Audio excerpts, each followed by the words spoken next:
Today we're reading Acts 20, verses 1 through 6. And after the uproar was ceased, Paul called unto him the disciples, and embraced them, and departed for to go into Macedonia.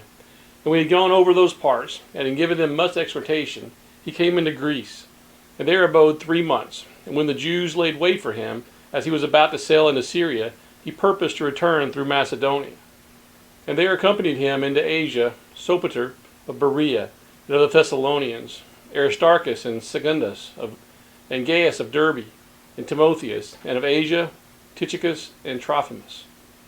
These going before tarried for us at Troas, and we sailed away from Philippi after the days of unleavened bread, and came unto them to Troas in 5 days, where we abode 7 days. So after spending a couple of years in Ephesus, Paul decides to begin visiting other churches again. You may recall from the last passage that Paul had already felt led to go to Macedonia, Achaia, and then to Jerusalem. He had even sent Timothy and Erastus ahead before the silversmiths started their riot for Diana. And while these verses may just seem like tedious background information, they actually remind us of an important spiritual truth. We're not meant to live the Christian life alone. Jesus had even told his disciples that their love for one another would be what identified them as his disciples. And we can't love one another if we are not in a community with others.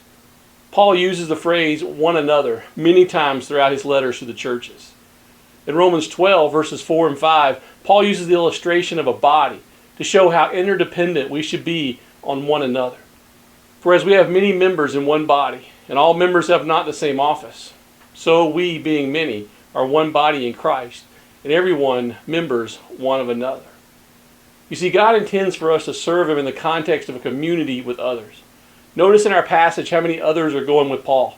Sopater of Berea, Aristarchus and Secundus of the Thessalonians, Gaius from Derbe, Timothy, and 2 others named Tychicus and Trophimus. These men were serving with Paul, traveling with him to help spread the gospel. This is the model Jesus showed us with the 12 disciples. It's the model we see in Paul's example, and it's how we should function as children of God. And then there's that famous passage from Hebrews chapter 10, the one us preachers like to use to guilt people into attending our services. But the verses there are intended to remind us that we need one another. We need to gather with other believers. Now that may or may not coincide with the meeting schedule of a local assembly of believers, but in any case, we need to be growing in Christ within a community of other believers. The writer of Hebrews there in chapter 10 says this, verses 24 and 25. And let us consider one another to provoke unto love and to good works, not forsaking the assembling of ourselves together, as the manner of some is, but exhorting one another, and so much the more as you see the day approaching. Notice that phrase at the beginning. We're to provoke one another to love and good works. Some translations use the word stir up for that word. I like to think of this in the terms of a fire. If left unattended, a fire will lose some of its heat. What happens when you stir the coals? It gets warmer. I need you to stir my coals sometimes. And you need that from others as well. Left to ourselves, we're too apt to grow cold and ineffective in our service of our God.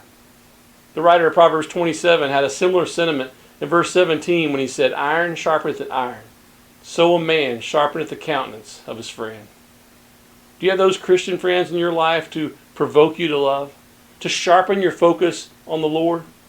If not, pray and ask God where He would have you find that, because He has a community for you.